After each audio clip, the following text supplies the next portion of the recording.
Chers traders, investisseurs et curieux. 2025 commence avec de la volatilité et on voit notamment les indices boursiers américains commencer cette année en all-time high, c'est-à-dire des sommets historiques. Est-ce que c'est donc réellement un bon moment pour investir ou au contraire, est-ce que ça serait le moment parfait pour pouvoir revendre ces investissements sur une plus-value avant une potentielle crise? Au bout du compte, 2025 commence avec des risques inflationnistes avec la politique de Trump et on voit aussi les institutionnels, notamment Warren Buffett, vendre massivement des centaines de milliards de dollars de ses investissements pendant 2024. Warren Buffett, investisseur renommé, ce qui évidemment rend pas mal d'investisseurs et de traders assez nerveux, mais à côté on a aussi le boom de l'IA. Donc quoi en penser? Et dans cette vidéo justement, je vais regrouper toutes les informations et toutes mes recherches pour te partager le scénario le plus probable en bourse pour cette année 2025.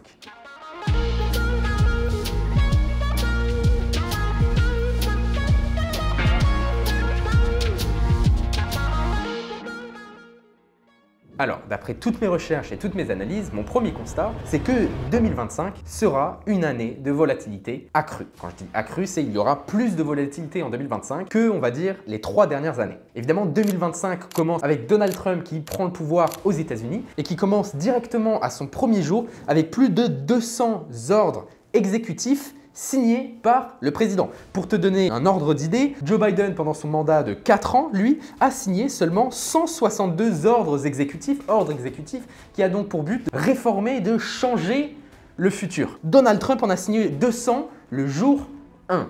Donc on s'attend à du changement. Et le changement amène de la volatilité. En plus de ça, on sait que Donald Trump veut implémenter des tarifs douaniers sur ce qu'exporte le Mexique, le Canada, l'Europe et la Chine à l'intérieur des États-Unis. Ça a été le cas notamment entre 2016 et 2020, pendant le premier mandat de Donald Trump, où on avait ce qu'on appelait les Trump Trades, qui étaient basés justement sur ces tarifs douaniers qui amènent une certaine volatilité et une certaine incertitude. En plus de ça, on a un pivot de la Fed, donc la Federal Reserve, la banque centrale des États-Unis, qui a commencé un pivot à baisser ses taux d'intérêt à partir de septembre 2025, où ils ont commencé avec une première baisse de 0,5%, qui est l'équivalent de 2 baisses de taux en un. Maintenant, pourquoi est-ce que la Fed commence à baisser ses taux d'intérêt? Parce qu'on commençait à avoir certaines données macroéconomiques, notamment sur l'emploi, qui étaient assez décevantes, avec ce taux de chômage qui augmentait aux États-Unis et l'inflation, elle, qui était bien plus sous contrôle et qui revenait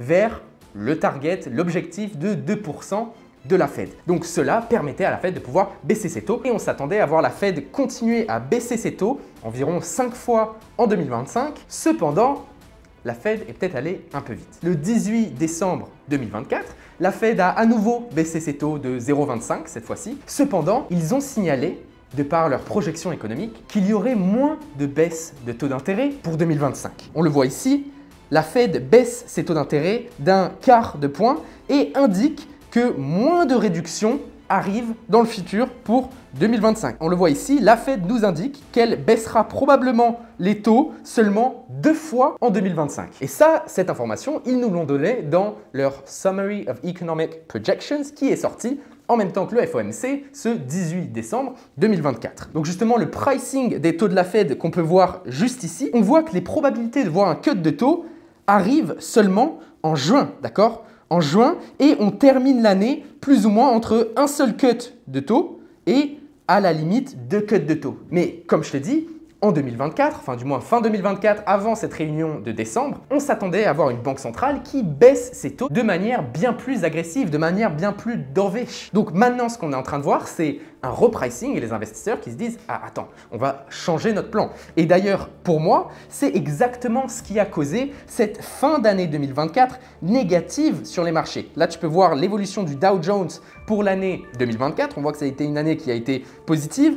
On voit cette petite panique en août dont on avait pu parler sur cette chaîne avec les taux de la BOJ qui ont augmenté. Et on voit cette fin d'année qui a été négative alors que historiquement, d'un point de vue saisonnel, les fins d'année en bourse ont tendance à être positives. Là, on voit qu'elles ont été négatives sur le Dow et négatives sur le S&P. Ça a été causé à 98% de par ce communiqué de la Fed qui nous a dit qu'il y aurait moins de baisses de taux en 2025. Donc, on passe de 5 baisses de taux attendues à seulement 1 ou 2. Et donc, pour moi, ce repricing a causé la chute de fin d'année et pourrait aussi peser sur les actions, sur les indices et sur le sentiment du risque globalement pendant les 3 premiers mois de 2025 jusqu'à ce qu'il y ait un réel réajustement.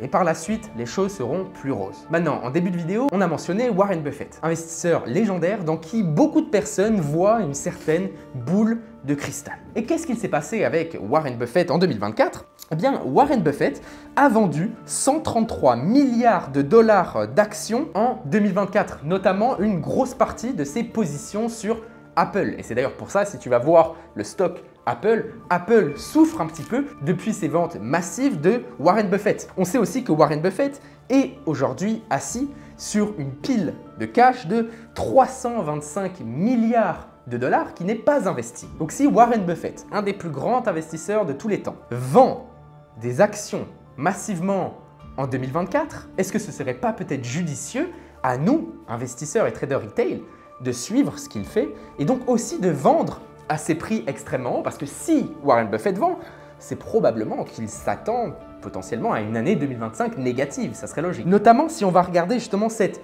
pile de cash en dollars. On voit notamment ici, donc depuis 1998, alors au passage, quand je dis Warren Buffett, on parle de son fonds qui est Berkshire Hathaway. Et donc on peut voir, il a à des moments augmenté ses positions en cash, parfois il a investi dans le marché, etc.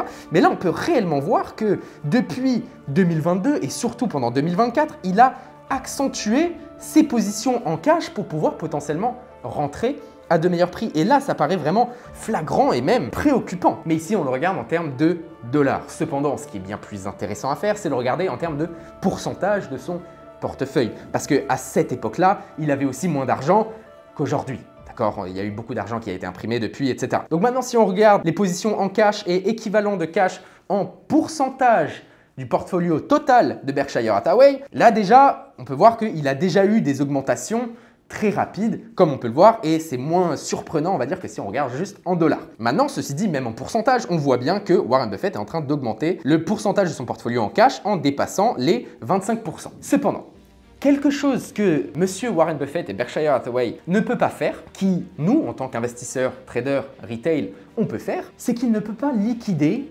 80% de ses positions en un clic. C'est juste impossible par des problèmes de liquidité. Ils ont trop d'argent. Donc pour nous, passer de net acheteur à net vendeur, ça se fait en un jour. Pour quelqu'un comme Warren Buffett, ce pivot complet de passer d'acheteur à vendeur se fait sur une période de temps bien plus longue. Et si on regarde historiquement, c'est pas la première fois que Warren Buffett a augmenté drastiquement ses positions cash, d'accord? On peut voir qu'en effet, avant la crise des subprimes où le top était fin 2007 et le bottom était début 2009. Donc je t'ai mis plus ou moins ici la durée de la crise des subprimes et ici donc c'était évidemment le meilleur moment pour investir. On voit que Warren Buffett a en effet augmenté ses positions de cash avant cette crise financière. Cependant, il a commencé à augmenter ses positions de cash à partir de 2002. D'accord? À partir de 2002, ça a augmenté jusqu'à fin 2005. Et il a commencé à racheter à partir de 2006. Donc oui, en effet, Warren Buffett avait accumulé des positions cash avant la crise, mais bien 2 ans avant la crise. Parce que comme je te dis, pour lui et pour sa société Berkshire Hathaway, ça prend du temps de faire un pivot. Donc pour moi, oui, on voit en effet les positions cash de Warren Buffett qui augmentent, mais pour moi, ce n'est pas un signal comme quoi Warren Buffett voit une crise arriver en 2025. Non. Potentiellement 2026, 2027. Il faudra voir l'évolution macroéconomique mondiale. Mais comme je t'ai dit, si on se réfère à la crise des subprimes et l'augmentation des positions cash de Warren Buffett 2 à 3 ans avant la crise des subprimes, comme je te dis, ça nous ferait penser à une potentielle crise en 2027 et pas tout de suite 2025. Maintenant, dans mes recherches et analyses, je suis aussi allé analyser ce qu'on appelle les cycles décennales. Les cycles décennales, c'est l'étude des décennies en fonction de l'année de cette décennie. C'est donc une analyse qui est saisonnale. On va pouvoir étudier en 1833 quels ont été les retours du marché. En 1834, 35, 36, 37, 38, 39 et 40. Ensuite, quel a été le retour en 1841, 1842. Et on va faire justement un calcul pour avoir la somme de toutes les années qui finissent en 2, toutes les années qui finissent en 3, en 4, en 5. Et on va pouvoir donc avoir le total, mais surtout on va pouvoir avoir la moyenne et pouvoir en tirer des conclusions et un certain pattern. Maintenant, de par ce pattern, qu'est-ce qu'on peut voir?